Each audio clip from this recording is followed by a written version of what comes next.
Hamtramck is a small town that's an island, surrounded on all sides by Detroit. And it's the most internationally diverse town in Michigan. 41% of the people here are foreign-born.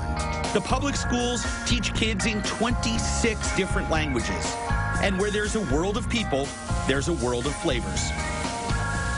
Mayor Karen Majewski is a supreme ambassador for her hometown with a PhD in immigration studies and a great pride in Hamtramck's diversity. When someone says to you, hey, sum it all up for me, what does Hamtramck mean to you? The world in 2.1 square miles. You can read the whole immigrant history of this region on its streets and on its menus. It starts with the Poles. This is really old world quality at its best. Polish immigrants flocked here early in the 20th century when the first car makers opened factories. By mid-century, 90% of Hamtramck's residents were Polish. Today, at 22%, they're still Hamtramck's largest ethnic group. And the taste of Eastern Europe is everywhere, which is why you find amazing food at a deli like Schrodeck's. I love head cheese and I love tongue. So can we have a couple slices of the tongue, the spicy, and the blood? Yes. Yeah, I hate to tell you, Andrew, but I can't eat any of that. I don't eat anybody's head cheese because I'm a vegetarian. Poor, poor woman.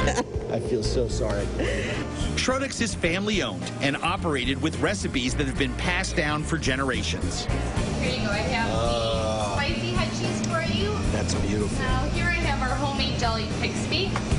The pig's feet have been braised, pulled, and then laid into a loaf and chilled. And all that collagen turns the liquid into a lovely aspect when it's chilled. Amazing. Wow. That's the best pig's foot jelly I've ever had. And look at all the shredded meat from those pig's feet. No gristle, no bone, all the work done for you. And the meat on the foot is some of the best there is on the whole animal.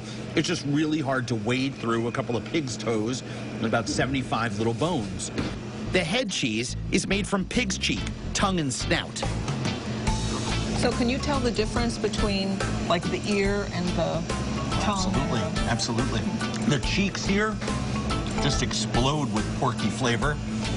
And then the little bits of ear and nose and stuff are fattier and have a much different sort of richer flavor profile. Oh my gosh. The taste of Poland is still very strong in Hamtramck. But there are new flavors in town these days. The latest wave of immigrants are coming from the Arab world. Many are still first generation who grew up and learned to cook in their native country.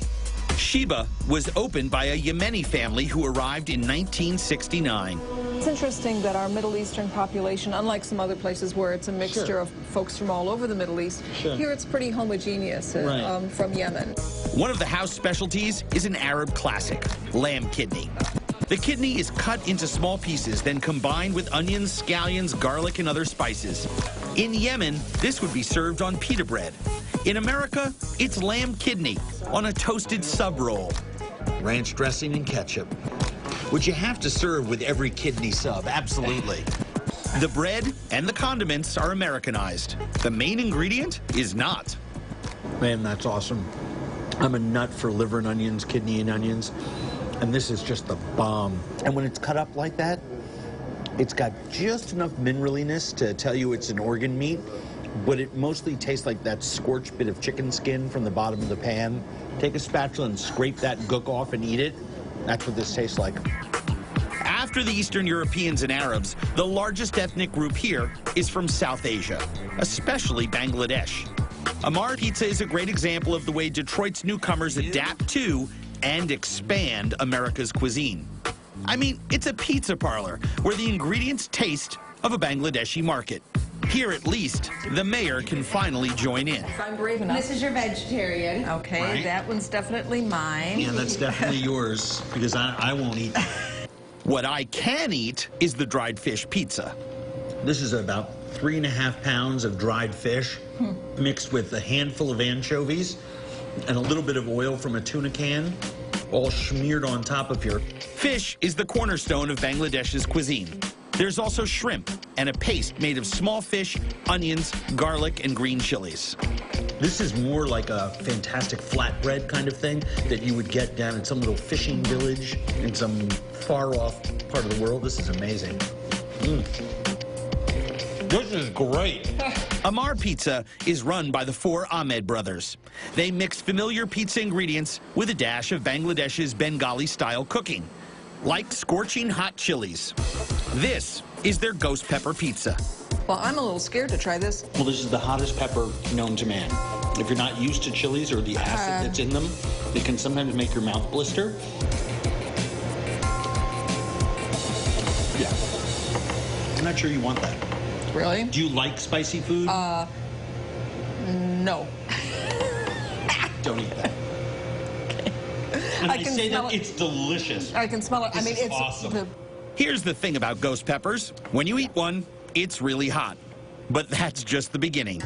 Ghost chilies grow in heat. I mean, it just keeps growing, and it's still growing the entire inside of my mouth. I now have a spatial awareness of my mouth that I did not have before. Wow. That is hardcore pizza. Woo! Wow. That is crazy. I'm sweating and my mouth's on fire. Woo! wow. You know something? That was one of the stupidest things I've ever done. So I don't know that I can recommend the ghost pepper pizza, but I can recommend the experience of tasting the world in 2.1 square miles.